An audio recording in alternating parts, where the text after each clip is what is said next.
कैसे हो सभी? पढ़ाई के अलावा सब ठीक है? कल हमने क्या किया था? कल हमने फाइनली एक बात डिसाइड की थी कि इनकम एंड एक्सपेंडिचर में क्या आएगा बच्चों? Material consumed. मटेरियल कंज्यूम्ड क्यों आएगा? क्योंकि अगर मुझे मान लो आपके बैच का भी प्रॉफिट निकालना है, मुझे आपके बैच का प्रॉफिट निकालना है, तो मैंने 10 मार्कर खरीदे और 3 मेरे पास बच गए, तो कितने आपके बैच का प्रॉफिट निकालते समय चार्ज होने चाहिए? 10 या 3 या 7? कितने चार्ज होने चाहिए? 7। पक्का बोलो ना प्लीज़, हाँ या ना? 7 चार्ज होने चाहिए, इसमें कोई दिक्कत नहीं है। अब हमें इस बात को आगे बढ़ाना आज, ठीक है? अब मैं आपको पहले तो सिंपल सा देता हूँ जो आप निकाल ही लोगे। Opening, closing, stock. अब ये स्टॉक किसका हो सकता है? किसी भी मटेरियल का। जैसे कोई मेडिकल सर्विस देने वाला एनपीओ है तो किस चीज़ का होगा? मेडिसिन्स का। कोई क्लब टाइप का है तो स्पोर्ट्स मटेरियल का हो सकता है, स्टेशनरी का हो सकता है। तो ओपनिंग स्टॉक कितने का है? 100। क्लोजिंग कितने का है? 150। ओपनिंग स्टॉक कितने का है? 100।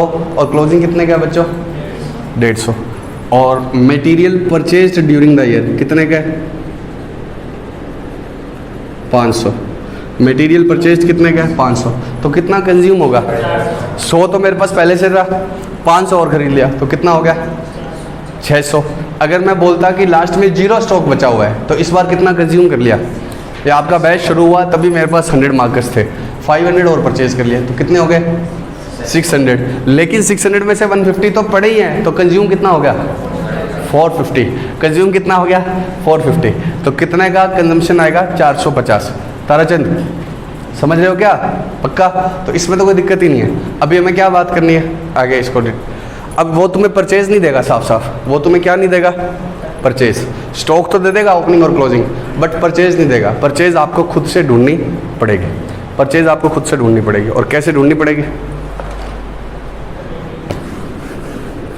वो आपको क्रेडिटर्स का अकाउंट देगा, क्रेडिटर्स की डिटेल देगा और पेड अमाउंट पेड बताएगा।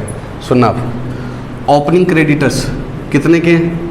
या ओपनिंग ओ मतलब, अब इस पूरे चैप्टर में ओ मतलब क्या रहेगा? ओपनिंग। सी मतलब क्या रहेगा? क्लोजिंग। ठीक है। क्रेडिटर्स कितने के हैं? 100, 150। Payment to creditors. क्रेडिटर्स को पेमेंट कितनी की? कितने रुपए दिए मैंने क्रेडिटर्स को? 500। क्रेडिटर्स को कितने रुपए दिए? 500। तो मुझे सबसे पहले क्या ढूंढनी पड़ेगी? परचेज। फिर इस परचेज को किसके साथ एडजस्ट करवाऊंगा? ओपनिंग और क्लोजिंग स्टॉक के साथ। तो पहले हमेशा क्या ढूंढना है? परचेज। सर क्रेडिटर्स को 500 की पेमेंट की है तो 500 ही परचेज है? नहीं, क्रेडिटर्स का ओपनिंग और क्लोजिंग बैलेंस भी तो है। तो आप पहले या तो क्रेडिटर का अकाउंट बनाएंगे या मन में वर्किंग सोचेंगे। पहले अकाउंट से समझा देता हूँ तुम्हें। क्रेडिटर्स का अकाउंट, अब इसको क्रेडिटर्स को कई बार वो क्या लिख देगा? Amount due. क्या लिख देगा? Amount due. अमाउंट ड्यू का मतलब भी क्या है? क्रेडिटर्स। ठीक है। ओपनिंग क्रेडिटर्स किस साइड में लिखूँ? टू या बाय? क्रेडिटर्स का अकाउंट बना रहा हूँ मैं, टू बैलेंस बीडी या बाय बैलेंस बीडी? किसी भी लाइबिलिटी का बैलेंस बच्चों कहाँ से स्टार्ट होगा? By balance BD. बैलेंस मैं कभी जिंदगी में नहीं लिखूंगा। ठीक है। बैलेंस दिख रहा है ना आपको? हाँ सर बोर्ड में दिख रहा है। बाय बैलेंस बीडी कितने का? 100। क्लोजिंग बैलेंस कहाँ लिखूंगा? 2 में। ठीक है। अब पेमेंट टू क्रेडिटर एंट्री बताओ क्या है? Creditors account debit to cash कितने का?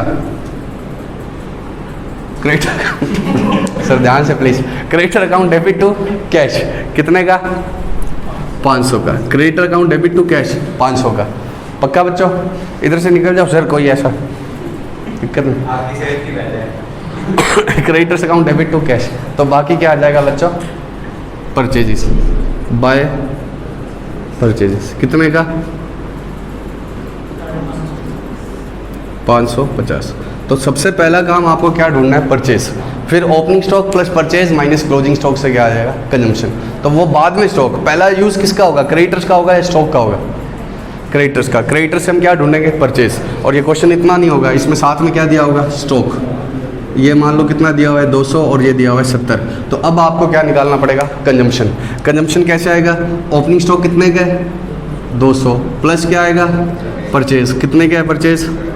550 माइनस क्या कर देंगे? Closing stock 70। इस तरह से क्या आएगा? कंजम्पशन। तो कंजम्पशन पहले कैसे आएगा? पहले स्टॉक को यूज़ करेंगे या पहले अमाउंट ड्यू को? अमाउंट ड्यू या क्रेडिटर्स को? पहले क्रेडिटर्स और पेमेंट को यूज़ करके क्या निकालना पड़ेगा आपको? परचेजेस। और फिर क्या आएगा? कंजम्पशन। ठीक है। अरे बोलिए पक्का। अब ये तो हो गया आपका एग्जाम में प्रेजेंट करने का तरीका कि पहले क्रेडिटर्स का अकाउंट बना के आपने क्या ढूंढा, परचेज और फिर कंजम्पशन। अब मेरे साथ साथ सीधा हम एक ही मिनट में क्या निकाल लिया करेंगे, परचेज और कंजम्पशन, बिना कुछ लिखे सोचे, आपको समझना है बस, ठीक है। क्रेडिटर पहले से कितने रुपए मांगते थे, 100, कितने रुपए लास्ट में मांगने लगे, इसका मतलब 50 रुपये की और क्रेडिट परचेज है, जो पेमेंट की है उसके अलावा क्या है, 50 रुपये की और क्रेडिट, तो परचेज कितने की आएगी, 550, ठीक है। तो मैं अगर सीधा मन में घर पे बैठ के करोगे तो ऐसे लिख लिख के करोगे तो बहुत टाइम वेस्ट होगा। सीधा क्या करना, पेमेंट टू क्रेडिटर्स में क्या एडजस्ट कर दो, इंक्रीज डिक्रीज इन क्रेडिटर्स। अगर इंक्रीज हो रहा है तो क्या कर देना, ऐड। इंक्रीज का मतलब क्या है कि क्रेडिटर और क्यों बढ़ गए, क्योंकि कुछ उधार परचेज भी है, इसके अलावा कुछ क्या है, उधार परचेज भी। तो 500 प्लस 50, 550 परचेज आ गई, फिर 550 प्लस ओपनिंग माइनस क्लोजिंग, पक्का। तो ये कंजम्पशन सारा का सारा हम कैसे कर लिया करेंगे, मन में। लेकिन एक बार रुक जाओ, 10 मिनट के बाद हम ऐसे मन में करना सोचेंगे। पहले हम थोड़ा सा क्या है तरीके से करें, जैसे एग्ज़ाम में प्रेजेंट करना है, बाद में घर पे बैठ के आपको फटाफट से करना है, इसलिए सब कुछ नहीं लिखेंगे, ठीक है। स्टॉक मिल रहा है आपको क्वेश्चन में, क्रेडिटर दे रखा है, ओपनिंग क्लोजिंग, और इधर क्या दे रखा है, पेमेंट टू क्रेडिटर्स। 100, 120, 800, 900, 1000। आप मुझे बताओ क्रेडिटर का अकाउंट पहले बनाऊं या पहले स्टॉक यूज़ कर लूं, पहले क्रेडिटर। क्रेडिटर का कैसे बनेगा, बोलो, बाय बैलेंस बीटी कितने का, 100, टू बैलेंस सीडी कितने का, 120, कैश कितने का, 1000, परचेजेस कितने की आ जाएगी, 20 इधर एक्स्ट्रा है, इन दो को नेट कर लिया करो, इधर कितना एक्स्ट्रा है, 20, इन दोनों को काटो तो 20 एक्स्ट्रा है ना, 1020। परचेज कितने की आ गई, 1020, और कंजम्पशन कितने का आ जाएगा, ओपनिंग 800 प्लस 1020 माइनस 900। अब इन दोनों को नेट कर लो, 100 रुपये कम करने हैं, इन दोनों का नेट करूँ तो 100 माइनस क्या है, तो 920 की क्या आ जाएगी, कंजम्पशन। अब इससे सीधा परचेज बताओ, सीधा परचेज, क्रेडिटर कितने के बढ़ गए, इसका मतलब क्या है, जो पेमेंट करी है वो तो करी है, प्लस 20 का उधार हो रहा है, तो कितना परचेज किया होगा, 1020, पक्का। अब ये इतना करने की ज़रूरत है, 1020 सीधा ही आ जाएगा। अच्छा, माइनस होता तो ये 70 होता तो इधर क्या लिखता मैं, 70 लिखता, तो क्या होता, 70 और 30 का नेट क्या है, 30 यहाँ आता, तो कितना परचेज आता, 970, ठीक है। तो अगर ये माइनस हो रहा है, कम हो रहा है, तो क्या कर देना, कम, किस में से, पेमेंट में से। इसका मतलब क्या है, क्रेडिटर्स को कितनी पेमेंट की है, 1000, ओपनिंग वाले ही 100 से कितने हो गए, 70 हो गए, तो इसका मतलब क्या हुआ कि 30 रुपये तो हमने पुराने पे किए हैं। क्रेडिटर्स पहले से 100 के थे, जो अब कितने के रह गए, 70 के। तो जो टोटल पेमेंट किया है उसमें 30 तो लास्ट ईयर की पेमेंट की है, तो टोटल जो 1000 पे किया है उसमें से 30 तो क्या किए हैं, पुराने क्रेडिटर्स पे किए हैं। तो इस बार की परचेज कितनी है, 970। इस बार की परचेज कितनी है, 970। तो सिंपल बात बोलूँ तो पेमेंट टू क्रेडिटर्स में क्या ऐड कर देना, इंक्रीज इन क्रेडिटर्स, और लेस क्या कर देना, डिक्रीज इन क्रेडिटर्स। तो क्या आ जाएगा, परचेज, और फिर उससे क्या निकल जाएगी, कंजम्पशन। कंजम्पशन डायरेक्ट कैसे निकलेगी वो बाद में बात करते हैं, पहले आप मुझे सिर्फ परचेज बताओगे बार बार, ठीक है। एग्जाम में ऐसे नहीं चलेगा मन में ही सोच लिया, वो पेपर में नंबर भी किसमें दे देगा, मन में ही। लेकिन घर पे क्या करना, आपको पूरा लिख कर करना है, घर पे पूरा प्रेजेंट करना है। घर पे क्या, सॉरी, एग्जाम में पूरा प्रेजेंट करना है, घर पे मन में ही कर लेना।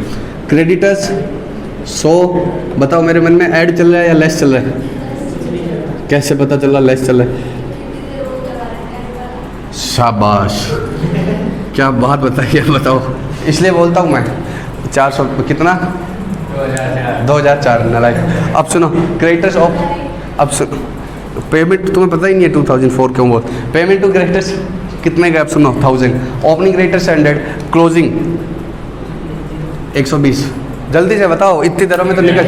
परचेज कितने की आएगी, 1020। क्यों, क्योंकि ये कैश परचेज है, इतनी तो दिया ही दिया, प्लस पुराने क्रेडिटर क्यों बढ़ गए, क्योंकि 20 की उधार परचेज भी थी। तो परचेज कितने की आएगी, 1020।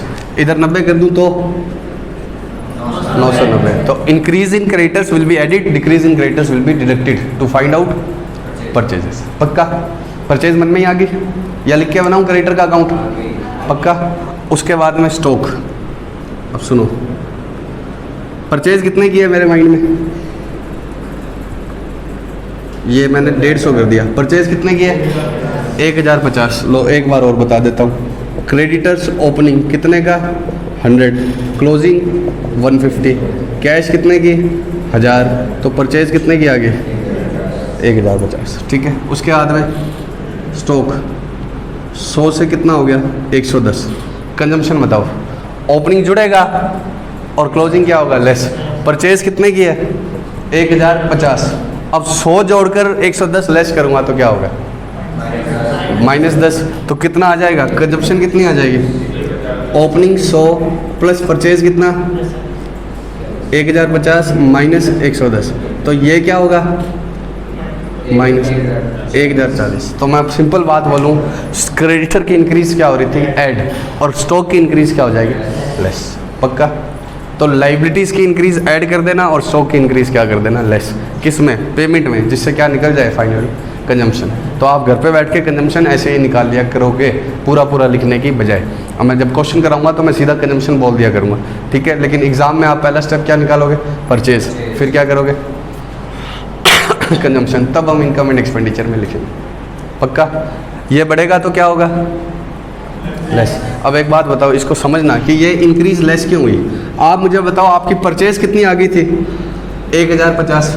इसको और इसको तो उड़ा दूं, मेरे माइंड में परचेज कितना था? 1050। तो मैंने 1050 का स्टॉक खरीदा, उसमें से मेरा स्टॉक बढ़ कितने का गया? 100 का था जो 150 हो गया, मतलब 50 रुपये का स्टॉक तो अपना बढ़ ही गया। भाई मैं कह लेकर आया कितने रुपए का सामान?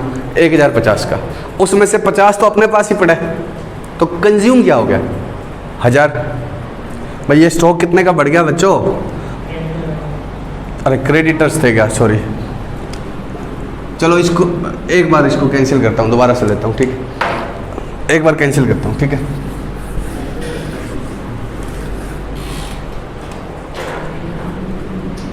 Opening closing, creditors stock, payment to creditors 1020, opening था 100, क्लोजिंग था 80। पहले बताओ परचेज कितने की आ गई? परचेज 1000 की आ गई ना? परचेज 1000 की आ गई आपके मन में, क्यों? क्योंकि आपके क्रेडिटर 20 रुपये के कम हो गए, तो जो टोटल पेमेंट की है उसमें 20 तो पुरानी करी है, तो इस बार परचेज कितना किया है? 1000। और नहीं तो सीधा क्या करना है? अकाउंट बनाना है। तुम लोग क्या कर लेना? अकाउंट बना लेना, ठीक है। बाय बैलेंस BD कितने का? 2 CD कितने का? कैश कितने का? तो परचेज कितने की आएगी? ऐसे तो समझ में आ रहा है? ऐसे भी नहीं आ रहा? तो ठीक है, चलो परचेज निकाल ली। अब ध्यान से सुनना, मेरे पास शुरू में स्टॉक था 100 का और लास्ट में कितना हो गया? 120। इसका मतलब क्या है? जो मैंने खरीदा उसमें से 20 तो मेरे गोडाउन में ही बढ़ गया। टोटल स्टॉक मैंने कितने का खरीदा? 1000 का, उसमें से 20 तो मेरे गोडाउन में ही पड़ा है। अब मैं आपको बोलूँ कि मैं 1000 मारकर खरीद कर लाया, जिसमें से 20 मेरे पास पड़े हैं। सर 120 पड़े हैं ना, 120 में से 100 तो पुराने ही पड़े हैं ना। इस बार वाले में से कितने तो मेरे गोडाउन में ही बढ़ गए? 20 तो गोडाउन में बढ़ गए, तो मेरा कंजम्पशन कितने का आएगा? 980। तो कंजम्पशन कैसे आएगा? 100 प्लस 1000 माइनस 120, तो 100 से कितने हो गए? 120, मतलब 20 तो मैंने यूज़ किए ही नहीं 1000 में से, तो कितने यूज़ किए हैं? 900। पक्का? तो पहले बताओ, पेमेंट टू क्रेडिटर में इनका इंक्रीज क्या होगा? ऐड, और इसका इंक्रीज क्या होगा? लेस। इससे सीधा क्या निकल जाएगा? कंजम्पशन। लेकिन आपको एग्ज़ाम में लिख कर प्रेजेंट करना होगा, लेकिन घर पे आपको टाइम सेव करना है ताकि आप क्या कर पाएँ? ज़्यादा क्वेश्चन कर पाएँ, दूसरे बच्चों को ख़राब भी कर पाएँ। हमारे 2 टारगेट होते हैं ना, इनसे कभी भी पूछ लो कितना पढ़ लिया, मैंने तो कुछ किया ही नहीं, ऐसे होता है ना, पता नहीं क्या होता है। लेकिन महिर पता नहीं चतुर तो ऐसे ही करता था, तो महिर नहीं है, चतुर है, ठीक है। अब सुनो, तो अब बताओ क्रेडिटर बढ़ गए तो क्या करना है? ऐड, और स्टॉक बढ़ गया तो लेस। पक्का? इससे सीधी क्या निकल जाएगी? कंजम्पशन। किस में? पेमेंट में। पक्का?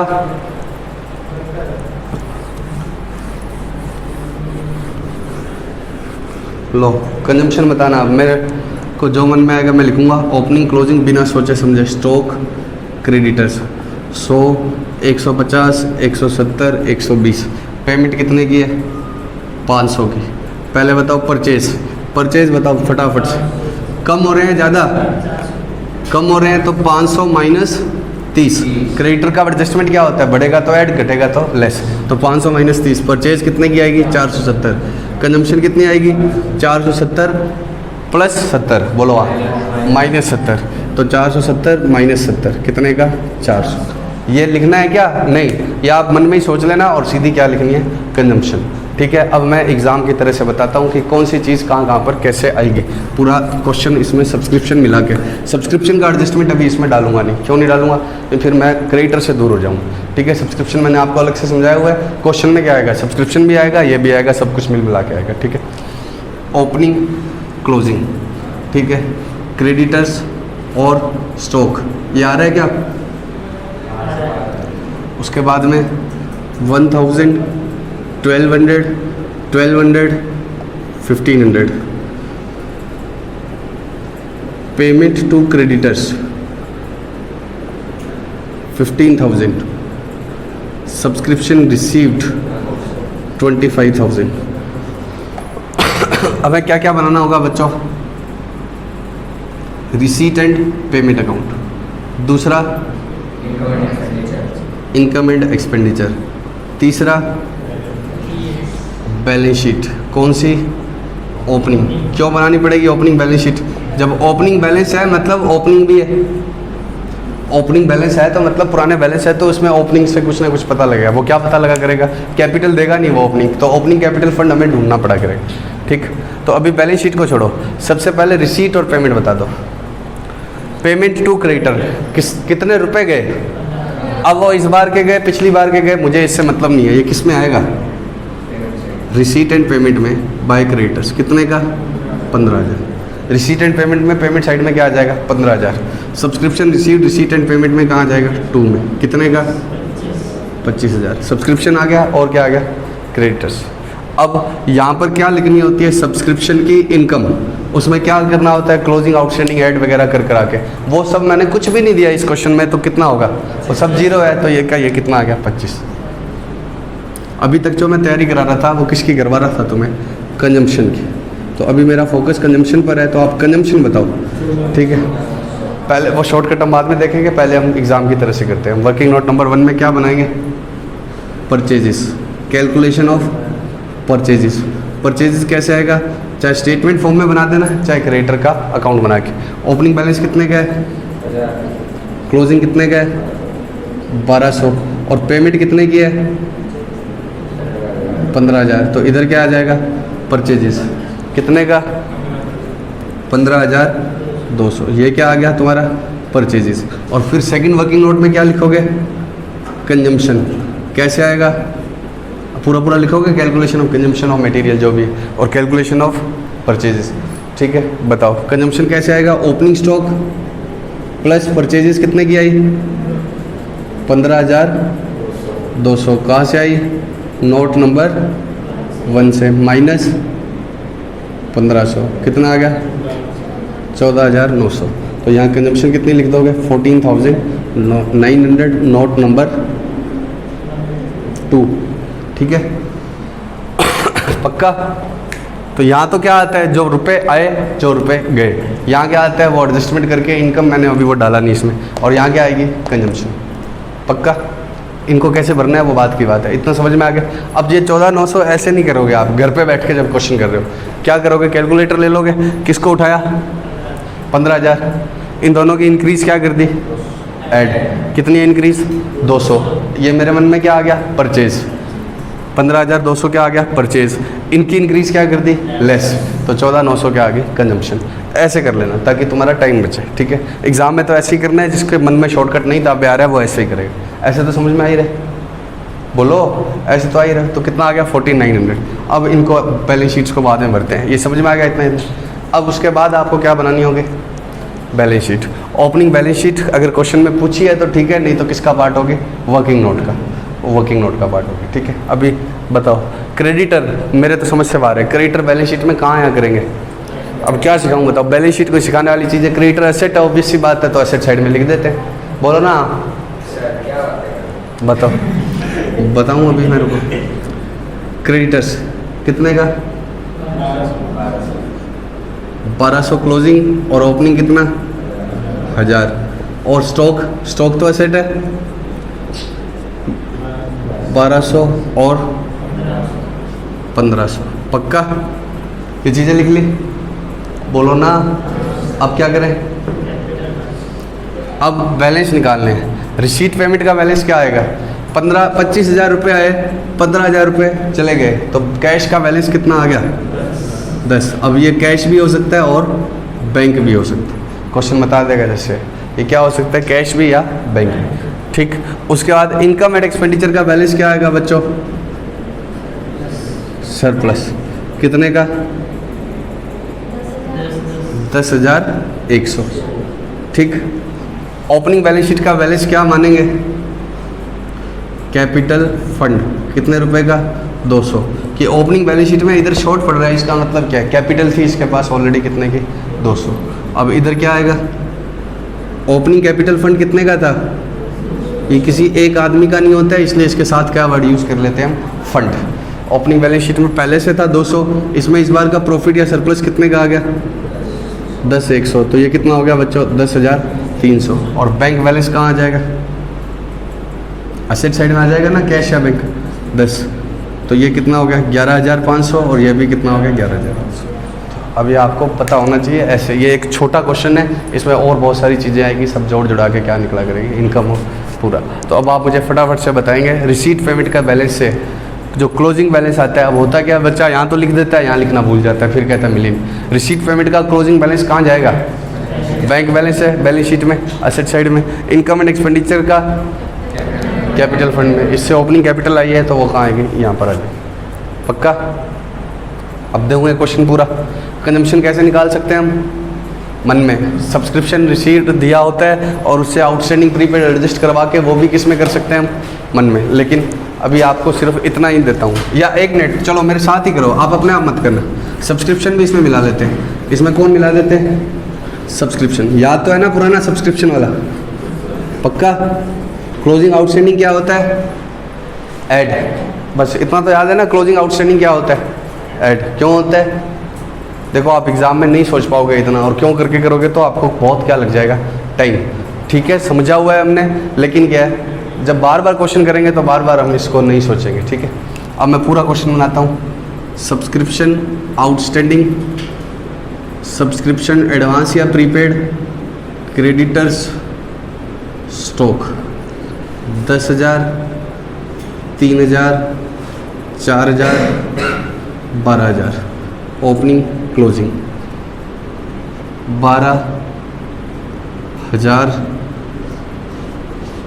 5,000, 11,000। Subscription received 40,000, payment to creditors, CRS मतलब क्रेडिटर्स 15,000। ठीक है, ओपनिंग बैंक भी दे देता हूँ तुम्हें, बैंक ओपनिंग 12,000। आपको क्या बनाना है सिर्फ एक चीज़ पूछूंगा ना, सब बनाना आ जाएगा। क्लोजिंग बैलेंस शीट, सिर्फ क्या पूछ रहा हूँ मैं, क्लोजिंग बैलेंस शीट। तो क्लोजिंग बैलेंस शीट के लिए क्या चाहिए आपको, कैपिटल फंड, वो किससे आएगा, ओपनिंग बैलेंस शीट से, वो वर्किंग नोट में आ जाएगा। क्लोजिंग बैलेंस शीट के लिए क्या चाहिए, सरप्लस चाहिए, तो सरप्लस किससे आ जाएगा, इनकम एंड एक्सपेंडिचर से, वो वर्किंग नोट में आ जाएगा। अगर सिर्फ क्या पूछा जाए, क्लोजिंग बैलेंस शीट, तो बाकी सब वर्किंग नोट में आ जाएगा। क्लोजिंग बैलेंस शीट बनाने के लिए बैंक बैलेंस भी चाहिए, तो वो भी किस में आ जाएगा, रिसीट एंड पेमेंट में। तो अगर आपसे क्लोजिंग बैलेंस शीट पूछ लिया जाए तो सब कुछ बनाना ही पड़ेगा। तो एक बार मैं वर्किंग नोट और वो सब नहीं कर रहा, मैं सारी चीज़ों के ढांचे बना लेता हूँ और इनको भरेंगे। सबसे पहला क्या है, और सारा कैसे चलेगा, पैरेलल, रिसीट पेमेंट, पैरेलल बताता हूँ पैरेलल का मतलब क्या हुआ, receipt payment, income and expenditure, balance sheet opening, balance sheet closing. ठीक है, बाकी क्या आ जाएगा, वर्किंग नोट। अब मुझे ये बताओ सबसे पहले क्या आइटम आ रही है, आउटस्टैंडिंग सब्सक्रिप्शन। जैसे जैसे आ रहा है वैसे वैसे टिकाते चलो। आउटस्टैंडिंग सब्सक्रिप्शन कहाँ आएगा, ओपनिंग और क्लोजिंग बैलेंस शीट में। तो देखो इससे क्या होगा, अब आप बीच में क्या ढूंढने लग जाओ, स्टॉक ढूंढने लग जाओ, तो कोई चीज़ मिस हो जाएगी। इतना छोटा सा तो होगा नहीं, इसमें और बातें भी आएगी। इन्वेस्टमेंट और बहुत सारी चीज़ें आएगी, तो वो मिस हो जाएगी। इसलिए हम यहाँ से चलेंगे और यहाँ तक ख़त्म करेंगे, तो कोई चीज़ क्या नहीं होगी, मिस नहीं होगी। तो जैसे आ रही है वैसे वैसे चलते रहेंगे। आउटस्टैंडिंग सब्सक्रिप्शन कहाँ लिखूँ मैं? ओपनिंग असेट है ना ये, कितने का? 10,000। क्लोजिंग आउटस्टैंडिंग कितने का? 12,000। अब कोई बच्चा मुझे क्या बोलता है कि सर पहले ही इसको एडजस्ट करवा के क्या कर दो और निकाल लो इनकम। अब इसको एडजस्ट करने के बाद आप यहाँ तक पहुँच गए, फिर आप सीधा कौन सा पॉइंट पढ़ने लग जाते हो? अगला। इसमें 4 और होंगे तो कुछ छूट जाता है, इसलिए हम तो कैसे चलेंगे? यहाँ से, ठीक है। आउटस्टैंडिंग के बाद प्रीपेड सब्सक्रिप्शन 3,000, और इधर भी आएगा प्रीपेड सब्सक्रिप्शन 1,000। क्रेडिटर्स लाइबिलिटीज़ में कितने के? 4, और क्लोजिंग लाइबिलिटी कितने के? 5। कुछ मिस होगा ही नहीं अगर आप लाइन से चलते रहेंगे। स्टॉक 12 और 11। ओपनिंग स्टॉक कितने के? और क्लोजिंग स्टॉक बच्चे 11,000, ठीक। अब मेरे से पता है एक बच्चे ने बहुत ही भयंकर डाउट पूछा, बैंक, अभी बताता हूँ, बैंक कितने का? 12। ओपनिंग है क्लोजिंग? ये जगह की समस्या आएगी क्या तुम्हारे? कभी ज़िंदगी में नहीं आनी चाहिए। क्यों? क्योंकि बहुत, ओहो, मैं चेक करता रहता हूँ ये तो। अब सुनो, क्यों नहीं आनी चाहिए? आप सफिशिएंट स्पेस छोड़ छोड़ कर क्या बनाओगे? एक बार कॉपी दो। मैंने आपको पहले भी बताया कि मान लो आपका पिछला क्वेश्चन कहाँ ख़त्म हो गया? इस पेज पे। तो अगर कोई एवरेज ड्यू डेट का है जो यहाँ ख़त्म हो जाता है, तब तो यहीं कर लो, नहीं तो इसको छोड़कर कहाँ जाओ? पीटीओ। नहीं तो आप ऐसे पागल हो जाओगे बार बार पेज पलटते पलटते, नालायक। और इधर क्या करना है आपको? रिसीट पेमेंट इतनी सी जगह में बनाना है या इतनी जगह में? खुला खुला, ताकि क्या है, ये जगह वाली समस्या ही नहीं होगी मेरी। समझ रहे हो ना? पक्का? तो ये खुले खुले बनाना, और कोशिश करो कि क्या हो, इतने इतने में आ जाए। नहीं आए तो कोई बात नहीं, पलटना ही पड़ेगा, कोई इलाज नहीं। लेकिन स्पेस क्या होना चाहिए? सफिशिएंट। मेरे पास क्या प्रॉब्लम है? बोर्ड लिमिटेड है, ठीक है। अब सुनो, यहाँ तक कोई दिक्कत? पक्का? क्या लिख दिया मैंने? अब बताइए आगे। अब डाउट मेरे से क्या पूछा? ऐसे है ना, इसमें इतनी सी आइटम नहीं आती, इसमें इन्वेस्टमेंट भी आता है, स्पोर्ट्स फंड भी आता है, अभी तुमने थोड़ा बहुत तो 11th का याद है ना, तो कई सारी चीज़ें और आती, फिक्स एसेट्स भी आती है। और क्या डाउट पूछा कि सर इतना इतना भर दें तो कितने नंबर मिलेंगे? भाई एसेट वाली एसेट में लिखते हैं और लाइबिलिटी वाली लाइबिलिटी में, क्योंकि एडजस्टमेंट तो यहाँ शुरू होते हैं। अब काफ़ी सारा बन भी जाता है, ऐसा नहीं है कि देखो काफ़ी सारा आंसर में लिखा भी गया, तो इसके कोई नंबर मिलेंगे क्या? तो बताओ, कोई पूछता है कि एसेट वाली चीज़ एसेट में भर दें, लाइबिलिटीज़ वाली चीज़ कहाँ भर दें? लाइबिलिटीज़ में 2 नंबर। अब मैं आपको बताता हूँ, एक गलती हमसे हो गई है, वो क्या है बताओ? हम अब आगे चले जाएंगे, क्वेश्चन इतना छोटा होगा नहीं, हम आगे चले जाएंगे। अब आपने बाकी सब चीज़ें तो लिख दी, बैंक का बैलेंस साथ में कहाँ लिखना चाहिए? रिसीट एंड पेमेंट में। हम फिर बाद में बिना बैंक लिखे ही ओपनिंग बैलेंस लिखे ही क्या निकाल देते हैं? बैलेंस। अभी तो छोटा सा क्वेश्चन है, तुम कह दोगे कि सर हमें याद आ जाता है, लेकिन जब बड़ा क्वेश्चन होता है तो अब इनको जब भरना है हमें, तो कैसे भरना है? सोच समझ के कि कहाँ भरना है। और बैंक बैलेंस पर विशेष ध्यान रखना कि बैंक बैलेंस साथ में कहाँ पर आएगा? Receipt and payment. तो इसके ऊपर क्या ध्यान रखना? Special attention. किसको? बैंक को। तो अगली बार से जब मैं बैंक एक जगह लिख के छोड़कर आपको बातों में लगाने की कोशिश करूँगा, तो आपको क्या करना है? सर बातों में मत लगाओ, पहले हमारा कंट्रोल ख़त्म मत करो क्वेश्चन पे। जब भी बैंक आएगा तो क्या करोगे? रिसीट में भी लिखोगे, ठीक है। रिसीट एंड पेमेंट में to balance BD, bank balance कितने का है? 1200। पक्का? तो बैंक को ध्यान रखना। अब सब्सक्रिप्शन रिसीव्ड बनाएंगे।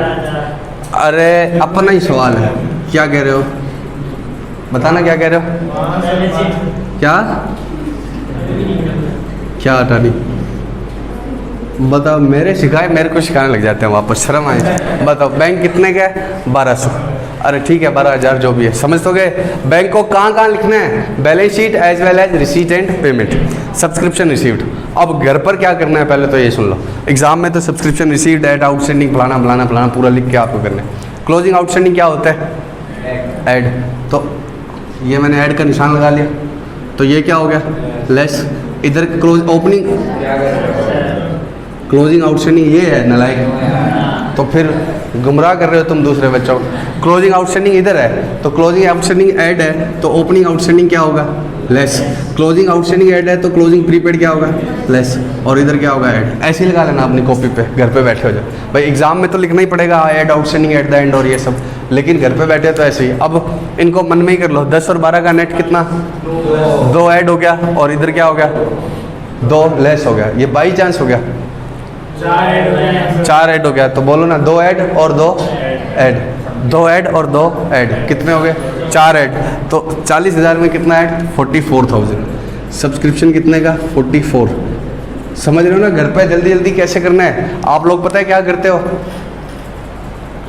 या तो लिखने लग जाओगे और लिखोगे नहीं तो क्या होगा, ऐसे सोचने लग जाओगे। अब समझ लिया ना मैंने, 50 बार समझ लिया, समझ में आया हुआ है क्लोजिंग आउटस्टैंडिंग क्यों ऐड कर रहा हूँ मैं, क्योंकि मुझे मिला कितना, 40 और 4 मिलना, ये 12 मिलना अभी भी बाकी है जो इस बार का है। वो ठीक है, अब जितनी बार समझना है समझ लो, लेकिन घर पे टाइम वेस्ट मत करो। अब हमें पता है क्लोजिंग आउटस्टैंडिंग ऐड है तो ये लिख लेना अपनी बुक पर ही, घर पे तो कर सकते हो, वहाँ तो लिख ही सकते हो। सर एग्जाम में तो लिख नहीं सकते, एग्जाम में तो वैसे ही ऐसे मन में सोचने से होगा नहीं, वर्किंग नोट बनाना पड़ेगा तुम्हें ऐड आउटस्टैंडिंग। तो एग्जाम में तो लिखने की जरूरत भी नहीं है ना, वर्किंग नोट बनाना ही है। लेकिन घर पे हाथों हाथ क्लोजिंग वाले पर क्या लगा दिया करो, प्लस। अकॉर्डिंगली आपके अपने आप निशान लग जाएंगे और फिर उनको मन में ही करो और नेट कर लिया करो। इन दोनों का नेट हमेशा मन में हो जाया करेगा, 2000, इसका नेट 4000। समझ गए क्या। अब एग्जाम की मैं बात कर लेता हूँ, ऐसे करना नहीं है आपको घर पे कभी भी। कैसे लिखोगे, working note number 1 subscription received कितने का, 40।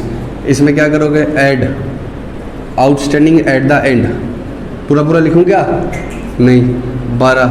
फिर लेस आउटस्टैंडिंग प्रीपेड, और जो यहाँ पर आएगा वो क्या आएगा, सब्सक्रिप्शन इनकम। वो क्या आ जाएगा, सब्सक्रिप्शन इनकम। और इसके साथ क्या लिख देना, ये नोट नंबर 1 है तो यहाँ क्या लिख देना, नोट नंबर 1। ठीक है। अच्छा, अब एग्ज़ाम में भी टाइम नहीं बच रहा है तो पेपर ज़रूर पूरा करके आने। ये कसम खा लो कि आपका पेपर 400 नंबर का अटेंड होना चाहिए पूरा। 400 मतलब चारों सब्जेक्ट में। टाइम नहीं बच रहा है ना तो ये पूरा वर्किंग नोट ना बनाकर क्या कर दो, यही लिख दो 40,000 प्लस 12,000 ऐसे ऐसे करके। ठीक है, कुछ नंबर कटेंगे लेकिन पूरा तो हुआ पेपर। अब होता क्या है, एनपीओ का पहला क्वेश्चन आ गया मान लो, ठीक है। अब पहला तो नहीं आता, पहला तो अलग टाइप का आता है क्वेश्चन। मान लो सेकंड क्वेश्चन ही आ गया, अब आपने इसको अच्छे से किया बिल्कुल एक एक नोट बनाकर, ठीक है। और 10 नंबर का क्वेश्चन है, आपने लगा दिया इसके ऊपर 25-30 मिनट। मान लो 10 नंबर के क्वेश्चन पे 30 मिनट लगा दिए तो कितना पेपर हो जाएगा अगर इसी एवरेज से चलोगे। 30 मिनट मतलब आधा घंटा, 60 नंबर का पेपर होगा इससे तुम्हारा। और पेपर जब 60 का हुआ है ना तो 65 तो आने से रहे पक्का। तो अगर पेपर में टाइम कम बच रहा है तो क्या होगा, पेपर पूरा करके आना है, चाहे प्रेजेंटेशन चली जाए। क्योंकि इस क्वेश्चन को अच्छे से प्रेजेंट करके 10 में से 10 ले लिए, लेकिन आगे 30 नंबर का पेपर ही छोड़ दिया, बजाय इनको गलत प्रेजेंट करके 10 में से 8 ले लिए तो ज़्यादा एवरेज आएगी। समझ रहे हो, पेपर किसी भी सूरत में छोड़कर नहीं आने। और ये प्रैक्टिस कब होगी, जब आपका सारा सिलेबस हो जाएगा तो इंस्टीट्यूट की साइट पर ही क्या पड़े हुए हैं, पास्ट ईयर के एग्ज़ाम्स के क्वेश्चन, वो आप लिख कर करोगे 3-3, 4-4 पेपर हर सब्जेक्ट के, चाहे वो अकाउंट्स का हो, चाहे वो मैथ्स का हो, चाहे किसी का भी, जिससे आपकी पेपर की प्रैक्टिस हो। सर हमें पता कैसे लगेगा, पहले मिनट में हमें पता लगने लग जाएगा पेपर छूट रहा है या नहीं। अब एक बार काम की बात कर ही लेता हूँ मैं। एग्ज़ाम में आपको कितना मिनट मिलता है, 180 मतलब 3 आवर्स मतलब कितने मिनट मिलते हैं, 180 पक्का। और 180 में से 20 मिनट्स आपको मैं साइड में कर देता हूँ, सेट साइड कर देता हूँ। क्यों कर रहा हूँ वो मैं बाद में बात करूँ। कितना रह गया, 160 और मार्क्स 100, 160 मार्क्स और 160 मिनट्स और 100 मार्क्स, कितना हो गया 1.6 पर मार्क। 160 डिवाइड बाई 100, 1.6 पर मार्क्स। देखो आप झूठ मूठ में हाँ मत बोलना, अगर आपके साथ ऐसा हुआ है तब मेरे को बोलना, आपने लास्ट के आधे घंटे में बहुत सारा काम कर दिया, जब पेपर में वो घंटा बजा, जब एग्ज़ाम में बजता है ना 2 घंटे के बाद, 2.5 घंटे के बाद बेल बजती है ना, घंटा मतलब बेल बजी कि अब आधा घंटा ही रह गया, और आपने चाहे गलत सलत राइटिंग को बिना ध्यान में रख के पेपर पूरा कर रहे हैं। लास्ट वाले 1 घंटे में जितना पेपर होता है वो शुरू वाले 1 घंटे में नहीं होता। ऐसा क्यों, आपके डंडा आया अभी कि अब नहीं किया तो फिर मर ही जाएंगे। आप पढ़ाई भी कब करते हो, नॉर्मल जीवन भी जीते हो तो लास्ट वाले महीनों में क्यों पढ़ते हो, आपके डंडा आते हैं। अगर वही डंडा आपके पहले आधे घंटे में ही पड़ जाए तो क्या होगा, आपकी स्पीड बनी रहेगी। अब उसका इलाज क्या है पता है, वो तो लास्ट में आधे घंटे पहले ही बजाते हैं या 1 घंटा पहले ही बजाते हैं। आपको घड़ी लेकर जानी है। क्या लेकर जानी? घड़ी। ऐसा कोई मेरे को ज्ञान मत देना कि हम बड़े कूल है, हमारे फ़र्क नहीं पड़ता ये सब, और वहाँ पर लगी हो चाहे सेंटर में चाहे नहीं लगी हो, आपको ले जानी है, ठीक है। और उस घड़ी को कहाँ रखना है? टेबल पर। और ये ऐसे जो मारकर घड़ी देना एक बार,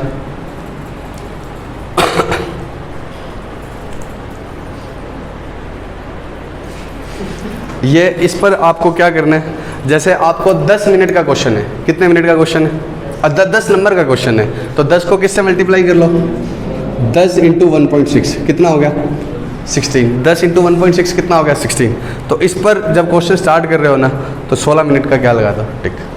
कितने मिनट? अब ऐसे मरना सही है, मिट जाएगा ये, ठीक है। कितने मिनट के बाद का टिक लगा दो? 16 मिनट। अब आपके ऊपर डंडा है, मैं आपको अभी क्वेश्चन दूँ ना कि 16 मिनट में होना चाहिए, तो तुम बहुत फास्ट करोगे, और मैं तुम्हें क्वेश्चन दे दूँ कि करना है, तब क्या होगा? आराम से हो रहा है। तो देखो आपका माइंड पर जब डंडा होगा, अब 16 मिनट में आपका क्वेश्चन होगा, वो डंडा आपको कब से मिलने लग गया? और ये सामने दिखेगी। बैटर क्या रहे? डिजिटल वॉच रहे, जिसमें जैसे इस घड़ी में 10:15 ही दिखते हैं। 10:13 का टाइम भी क्या बताया जाता है? 10:15। 10:14 का भी क्या बताया जाता है? वहाँ मिनट की लड़ाई है, तो वहाँ अगर 13 दिख रहा है तो क्या है? पता लगता है कि 2 मिनट का टाइम, ठीक है। लेकिन ये भी ले गए तो भी क्या है? चलेगा। अब 16वें मिनट में आपका क्वेश्चन क्या हुआ? कंप्लीट नहीं हुआ। हो गया तब तो बात ही खत्म ना। अब नहीं हुआ तब क्या होगा? क्या उसको वहीं छोड़ दोगे? नहीं। अब देखो 2 केसेस, 2 कारणों से हो सकता है वो पूरा ना हुआ। दोनों में से एक कारण होगा, या तो आपका चल ही रहा है और पूरा नहीं हुआ, दूसरा आपने बना ली बैलेंस शीट और मैच नहीं हो रहा। आपने बैलेंस शीट और बना ली, लेकिन क्या है? मैच नहीं हो रहा। अगर वो मैच नहीं हो रहा, तब उसको छोड़ के अगले क्वेश्चन पर चलो। तब उसको छोड़कर क्या चलो? अगले, वही उतना ही छोड़ के अगले पे चलो, क्योंकि अब मैच नहीं हो रहा, आप इस पर टाइम लगा रहे हो और अगला 10 नंबर का क्वेश्चन जा रहा है, आप अगले क्वेश्चन का टाइम इसमें लगा रहे हो। हाँ, आपको पता है कि अभी थोड़ा सा बैलेंस निकालना रह गया, 2-4 आइटम और लिखनी रहेगी, तो लिख दो सर, तब भी तो टाइम तो जा ही रहा है। नहीं, हमने 20 मिनट छोड़े किसके लिए थे? इसके किसी क्वेश्चन में 2-5 मिनट क्या लग जाए, ज़्यादा लग जाए, तो वो इसी के लिए छोड़े थे। लेकिन बच्चे बेवकूफ़ी क्या करते हैं? मैच नहीं हो रहा, अगला कर नहीं रहे, उसी पे टाइम लगा रहे हैं, और बाद में बाहर आकर रोते हैं कि सर मेरा ये मैच नहीं हो रहा था, इस पे टाइम बहुत लग गया। आप उसको छोड़ो ना। और मैच नहीं हुआ तो 0 नंबर थोड़ी आ रहे हैं, कोई एक आधी गलती की है। और एग्ज़ाम में मैं तुम्हें 50 बार बता दूँ कि तुम कितना भी जोर लगा लो, तुम्हारा माइंड क्या होता है? प्री कंसीव्ड होता है, तुम वापस मैच करवा ही नहीं सकते। मैंने ऐसे ऐसे क्वेश्चन देखे हैं टेस्ट में, बच्चों के साथ ऐसे ऐसे हालात देखे हैं कि रिवॉल्यूशन में क्या आता है? पार्टनरशिप याद है क्या तुम्हें? रिवॉल्यूशन में क्या आता है? लॉस। और मेजॉरिटी क्वेश्चंस में बच्चों के क्या आता है? प्रॉफिट। तो उनको कैपिटल अकाउंट में रिवॉल्यूशन का प्रॉफिट कहाँ लिखने की आदत होती है? बाय साइड में। और क्वेश्चन में क्या आ रहा होता है? लॉस। और वो भी कहाँ लिख लेते हैं? बाय साइड में। अब वो चेक भी कर लेंगे तो सब कुछ चेक कर लिया, उनको इधर लिख देते हैं कि हाँ लॉस भी मैंने सही डाल दिया, और बाहर आके कोई क्या बताता है? लॉस था, तो फिर उसको याद आता है कि अच्छा इस वजह से नहीं हो रहा था। तो आपका ज़्यादा चेक करने का कोई फ़ायदा नहीं होता है। ऐसा होता है, देखो आप मानो चाहे ना मानो, आप ऐसी 12x4 अगर आपके माइंड ने एक बार 72 बोल दिया ना, तो आप 5 बार कर लो, 12x4 72 आएगा। और जैसे आप बाहर आए, उस माइंड उस इन्वायरमेंट से क्या हुए? अलग हुए, रिलैक्स हुए, तब आपको बताएगा फ्रेंड 12x4 48 होता है, तो फिर आपको होता है। ऐसा होता है या नहीं? सही से बता दो। तो आप जब एग्ज़ाम में वापस चेक कर रहे होते हो ना, तो ज़्यादा कोई प्रोडक्टिव चेकिंग नहीं हो पा रही होती है, क्योंकि आपने सोचा है, वो आपके माइंड में चला गया एक बार। तो हाँ, चेक करने के लिए वापस टाइम नहीं लगाओगे। 16 मिनट हो गया, बैलेंस शीट मैच नहीं हो रही, चेक मत करो, लास्ट में कर लेना। 20 मिनट तो बच्चे रहे। हाँ, तुम्हें लगता है कि 1-2 एडजस्टमेंट रह गए, तो वो पूरा कर दो। क्यों पूरा कर दो? क्योंकि हमारे पास 20 मिनट्स का मार्जिन ऑलरेडी है, ठीक है। और अब मैं आपको देखो, ये डंडा जब आपके पहले क्वेश्चन से पड़ेगा ना, तो आपका पेपर पूरा होगा। और 400 में से अगर 400 अटैम्प्ट नहीं करते हो तो कोई मेरिट नहीं आने वाली, ठीक है ना। अब पेपर ही 60-60 80-80 का अटेंड करके आते हैं जो बच्चे। अब मान लो हर पेपर में 80-80 का अटेंड, और सीए का पेपर ऐसा नहीं आता है कि आप जैसे 12th में थे करके बैठ गए 2 घंटे में ही, और क्या वेट कर रहे हो कि अब वो मैडम शीट ले ले और ये सब हम निकले। ऐसा नहीं होगा। पूरा इतना ही एग्जैक्टली उतना ही पेपर होगा प्रिसाइसली कि 3 घंटे में होने लायक है, समझदार बच्चे का, ठीक है। तो आप ऐसा नहीं होगा कि टाइम बहुत क्या होगा, अच्छा होगा। पर्टिकुलरली ये समस्याएं किस में आएगी तुम्हें? मैथ्स और लॉ में, ठीक है। लॉ में तो पक्का आएगी, क्योंकि इतना सारा लिखने का होता है। कई बच्चे याद कर लेते हैं ज़्यादा, लॉ की सारी लाइनें याद कर ली, क्वेश्चन आता है थोड़ा सा केस स्टडी बन के और उसमें लिखते रहते हैं अननेसेसरी। तो आपके डंडा होगा तो क्या होगा? आपको पता रहेगा, ठीक है। तो आप घड़ी लेकर जाओगे और हर क्वेश्चन को स्टार्ट करने से पहले उसकी क्या कर दोगे, लिमिट तय कर दोगे कि इतने में होना है। नहीं मैच हो रहा तो चेक नहीं करेंगे हम, हमारा क्वेश्चन ही थोड़ा बहुत रह गया तो उसको पूरा कर लो, क्योंकि हमारे पास कितने मिनट का मार्जिन है, 20 मिनट्स का। और पेपर ऐसे ही आता है जैसे एक क्वेश्चन 10 नंबर का है तो वो कितने टाइम में होना जाना चाहिए, आइडियली 16 मिनट में। अब वो जानबूझ के दूसरा क्वेश्चन बड़ा दे देंगे जो कितने टाइम का है, 10 मिनट का ही है, लेकिन उसमें टाइम लग जाएगा 20 मिनट, ठीक है। अब दूसरा क्वेश्चन अगला क्या होगा, 10 नंबर का ही होगा, लेकिन वो होगा कितने का, 5-7 मिनट का ही। तो उनका बैलेंस नहीं बनाया होता कि ये 10 नंबर का है तो इसमें किसी छोटे से क्वेश्चन को 10 का दे देते हैं, किसी बहुत बड़े क्वेश्चन को जो 15-20 का होना चाहिए वो भी कितने का देते हैं, 10, लेकिन वो बैलेंस हो जाता है। और वो आपको पहले पेपर पढ़ोगे तो आपको क्या आएगा, आइडिया भी हो जाएगा कि किसको पहले करना चाहिए, किसको बाद में करना चाहिए। पक्का? तो आपको घड़ी ले जानी है यानी, और घड़ी का क्या करना है, ले जाकर रख देनी है। तो 2.5 घंटे में हमें पता लगना चाहिए हमारा पेपर पूरा हो रहा है यानी नहीं, आपको पहले क्वेश्चन के बाद ही पता हो जाना चाहिए कि मेरे क्वेश्चन में क्या है, टाइम से पीछे चल रहा है। नहीं तो क्या होगा आगे, और पेपर छूट गया, आप मुझे बहाना दे सकते हैं, अपने आप को तसल्ली दे सकते हैं कि मेरे नंबर 80 में से 70 आए हैं, लेकिन वो 70 ज़िंदगी भर आपके साथ रहेंगे। फाउंडेशन में मेरिट है तो ज़िंदगी भर मेरिट है, नहीं है तो आप आगे कितना ही पढ़ाई कर लेना, ये टैग तो आपके 12th के नंबर जो लग गए वो लग गए, ठीक है। अब जिसके कम है वो मुझे कितना भी सफाई दे ले, क्या मेरी तबीयत ख़राब थी, मेरा ये हो गया था, वो हो गया था, वो तो लग गया, समझ लो ये दोबारा से क्या है बदल नहीं पाओगे। तो आप कहीं सोच रहे हो कि मज़े कर लेते हैं, तो ये ज़िंदगी भर चलेगा तो आपके साथ। मेरे जितने नंबर थे फाउंडेशन में उतने ही रहेंगे, कभी भी मैं बदल नहीं सकता, चाहे टीचर बन जाऊँ, कितनी भी अकाउंट्स पढ़ लूँ, फाउंडेशन के तो उतने ही रहेंगे, ठीक है। तो मेहनत करने लग जाओ। अब रिवैल्यूएशन अब समझ गए ना बात, पेपर में कैसे करने, घड़ी लेकर जाओगे और हाथों हाथ, और ये बातें लास्ट में बताऊंगा मैं, तुम्हें फिर भूल जाओगे, आज की करी याद थोड़ी, कौन सा एवरेज ड्यू डेट याद है बताओ। अब सुनो, subscription receipt payment to creditors ये लिख दिया। अब घर पे कैसे करने, ऐसे। और पेपर, अच्छा एक बात और सुनो, मेरे को बोल रहे हैं तो ठीक है, क्वेश्चन बेचारा रह जाए, ज्ञान का सत्संग में ही चला जाएगा आज का पीरियड। लेकिन क्या है, पेपर किस चीज़ का है, लिखने का, 3 घंटे में लिख कर पूरा करने का। तैयारी किस चीज़ की हो रही है, सिर्फ क्वेश्चन को देख लिया, आंसर मिल गया, कैलकुलेटर पर निकाल लिया। करना क्या है, अब समझो मेरी बात को। मैंने YouTube पे बहुत वीडियोस देखी है, एक्सरसाइज कैसे करें और ये करें। कई बार तो मैं YouTube ख़त्म करते ही देखने भी लग जाता हूँ, बन गई क्या। तो देखने से तो नहीं होगा ना, करना तो पड़ेगा ना। मैं जिम जाके वहाँ पर, तो आप लोग क्या कर रहे हो, क्वेश्चंस को देख लेते हो, ठीक है, आंसर मैच हो गया और ये हो गया, जबकि वहाँ क्या है, लिखने का है। और वो प्रैक्टिस इनसे नहीं होगी कि मैं एवरेज ड्यू डेट का चैप्टर ले लूँ और उसके बाद उसका टेस्ट बना दूँ। वहाँ क्या है, एवरेज ड्यू डेट, सब्सक्रिप्शन, कुछ भी आ सकता है, कुछ भी आ सकता है। तो वो प्रैक्टिस किससे होगी, पास्ट ईयर के एग्ज़ाम्स के एग्ज़ाम कंडीशन में ही बैठकर पेपर की तैयारी करने से। आप 11th-12th में भुगते हुए हैं, जिन्होंने ऐसी तैयारियां नहीं की है उनके दिक्कतें आई है। 3 घंटे में पिछले सालों के 3-4 पेपर हर सब्जेक्ट के क्या करने चाहिए, आपको अटेंड करने चाहिए, कैसे के कैसे, वैसे के वैसे। अब होता क्या है, ये पहली ऐसी जगह है जहाँ पर आपको क्या है, ना तो कॉपी चेक होती है ना क्या है होमवर्क। और 11th-12th में आप बहुत लिखते थे, अब बता दो आपने लिखना कम कर दिया है या नहीं, बोलो। मैं अगर बात करूँ तो लो तो आपने लिखी ही नहीं है, 100 नंबर की है लो भी। मैनेजमेंट का चाहे मैडम थी या सर थे, डंडा दे देकर लिखवाते तो थे, ठीक है। अब आप पेपर है वहाँ लिखने का, लो का, तैयारी किसकी हो रही है, ईयरफोन लगा के सुन लिया, पढ़ लिया और ये, और फिर कहेंगे नंबर कम आ रहे। तो हमारी अप्रोच ही गलत है। 3 से 4 पेपर हर के, चाहे अकाउंट्स हो चाहे लो, लास्ट के दिनों में आप लिख कर क्या करेंगे, अटेंड लिख कर 3 घंटे में डेली के 4 पेपर दोगे तो 4 दिनों की तैयारी तो ये होनी चाहिए। 3-3 घंटे 12-12 घंटे तो पढ़ोगे ना आखिरी के टाइम में, तो ये तैयारी होनी चाहिए। अगर आप नहीं करते हो तो आप वहाँ पर स्ट्रगल करोगे। देखो मेरी बात सुनो, आपने 10 बार क्रिकेट में वही शॉट मार लिया तो 50 लोगों के बीच में भी मार लोगे, और सीधा ना उनके बीच में आपने 10 बार देखा है और जाओ मार लो, तो नहीं हो सकता। 10 बार सवाल देखा है या किया है, तो देखने से वहाँ लिखने की तैयारी है और यहाँ देख कर तैयारी कर रहे हो, तो आपके मैच ही नहीं हो रहा, तो फिर कैसे नंबर आएंगे। अब मेरा काम है बताना, लो जैसे सब्जेक्ट को आप पढ़ कर देते हो तो क्या इलाज है, बताओ। पढ़ कर वहाँ लिख कर तैयारी, पेपर है लिखने का, आप सिर्फ क्या कर रहे हो, पढ़ रहे हो।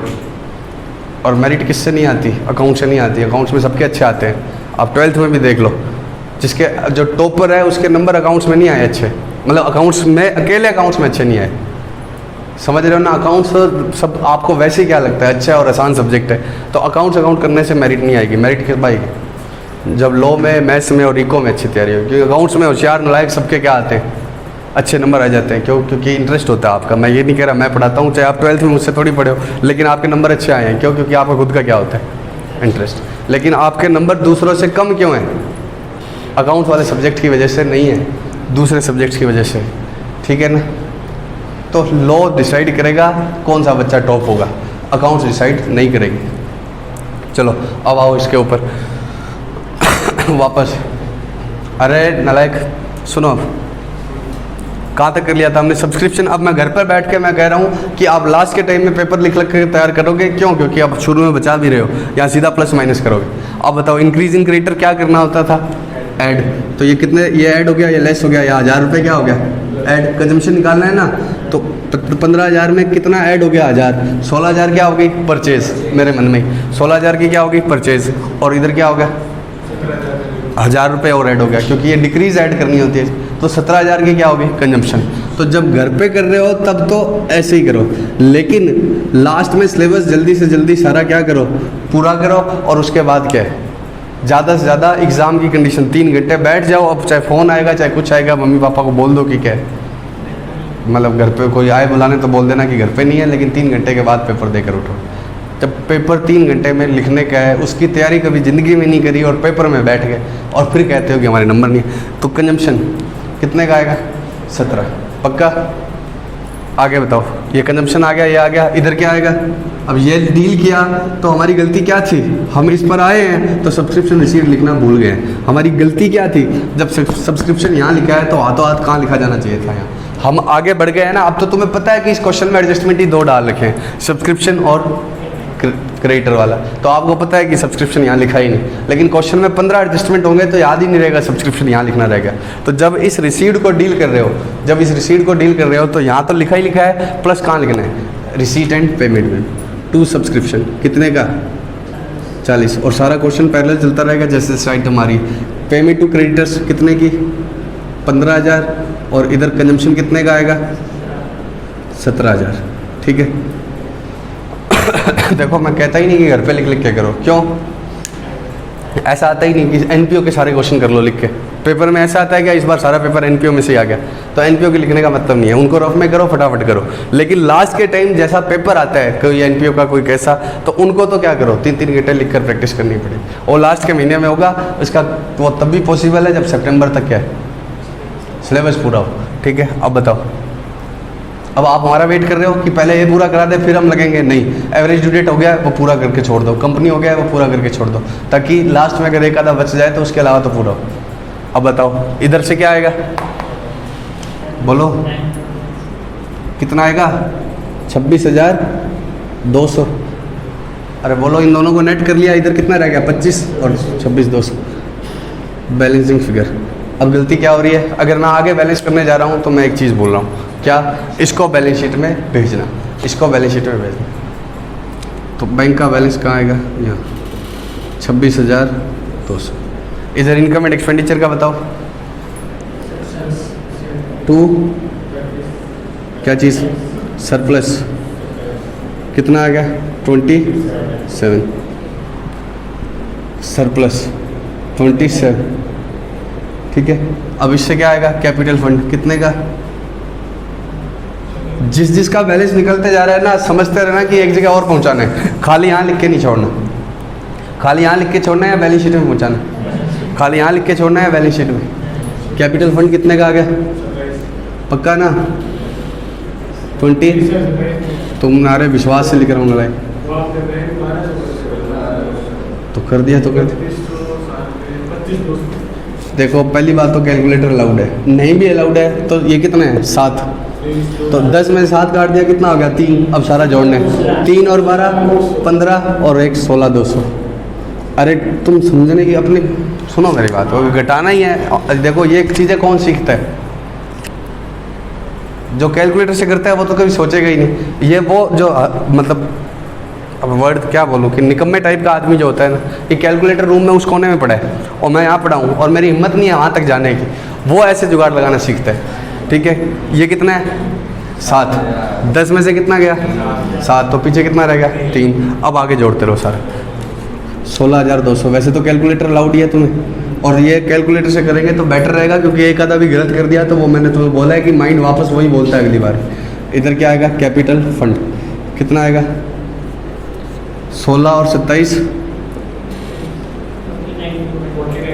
43,200, और ये टोटल कितना हो गया 49,200। ये मैच हो रहा है क्या? अब देखो ये तो बहुत छोटा क्वेश्चन लिया मैंने, इसमें भी हमसे गड़बड़ तो हो ही रही थी।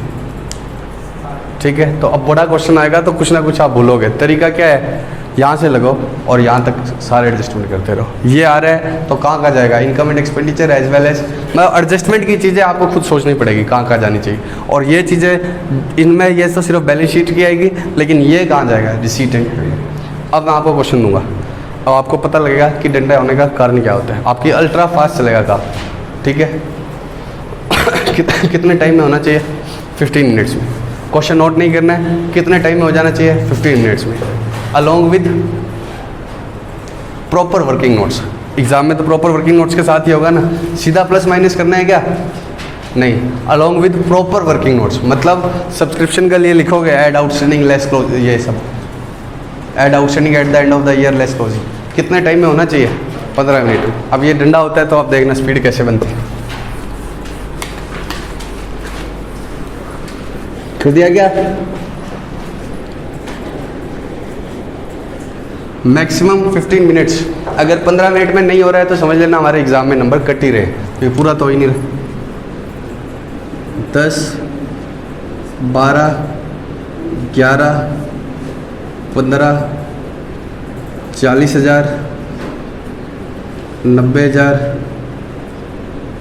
90,000 नहीं, 2 लाख, 1 लाख, 11, 12,500, 12,000, 16,500। थोड़ा सा चेंज कर दूँ क्या, थोड़ा सा चेंज, या चलो पढ़ा रहे करो। 15 मिनट्स स्टार्ट्स नाउ।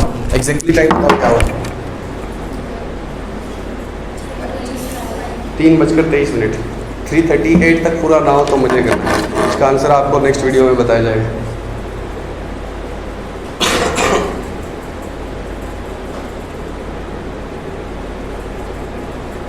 अरे इसको रोको, अरे मर रहे भैया, 16 में कर देना, इसको तो रोको। तो हो ही नहीं रहा, ये रिकॉर्ड भी हुई है नहीं। Screen is locked.